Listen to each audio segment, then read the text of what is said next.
Hello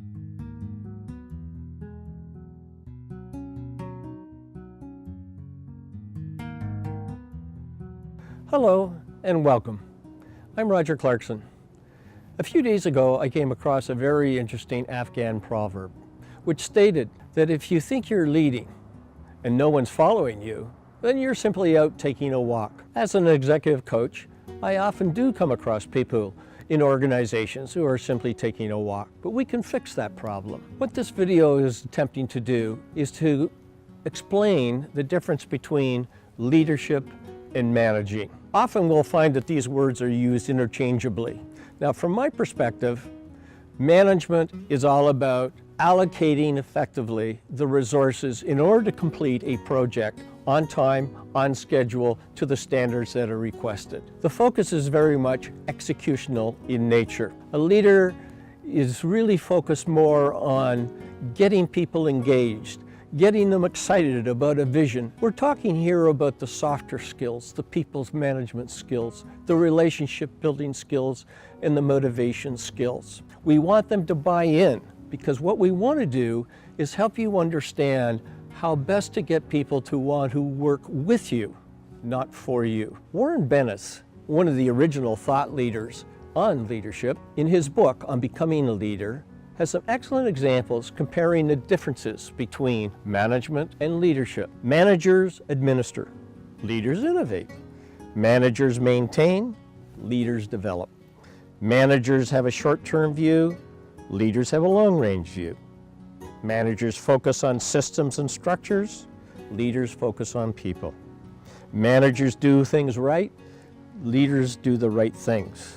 Since leadership has to do with inspiration and the motivation of people, we will focus on the softer skills: motivation, communication, and getting teams working well together. I want to focus in on understanding the one or two things that both the client and the organization want us to address. Then further information is gathered through 360-degree feedbacks. When you combine that information versus what we discussed originally with the head of human resources and a superior, that is when a candidate really truly understands how they're currently perceived as a leader. But we will develop personal plans that will address the gaps between the leadership, how he or she is perceived today, and how they want to be perceived tomorrow. We'll talk about the various strengths and skill sets that are needed.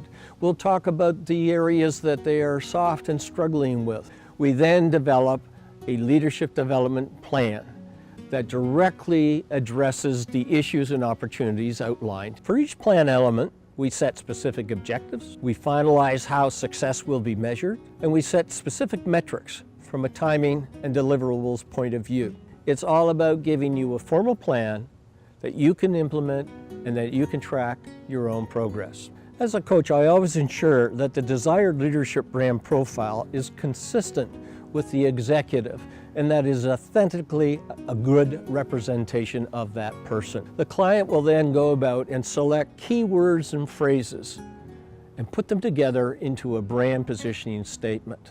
This leadership brand positioning statement will define how you want to be perceived, whether it be in an executive meeting, a board meeting, casual meeting with your direct reports, etc. We're very specific on what it is we want to accomplish. Additional learnings may occur and slight adjustments may be made to this brand leadership profile. Few individuals are natural-born leaders.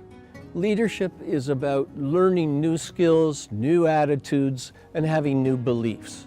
We can develop a specific leadership development program based on your recommendations and thoughts. And I believe that I have the abilities and the skills to help you identify your needs, clarify your aspirations, and to develop the specific plan to deliver improvements on time and in the manner you are looking for. If you would like to schedule a complimentary chat, please see my contact page. Thank you very much, and goodbye.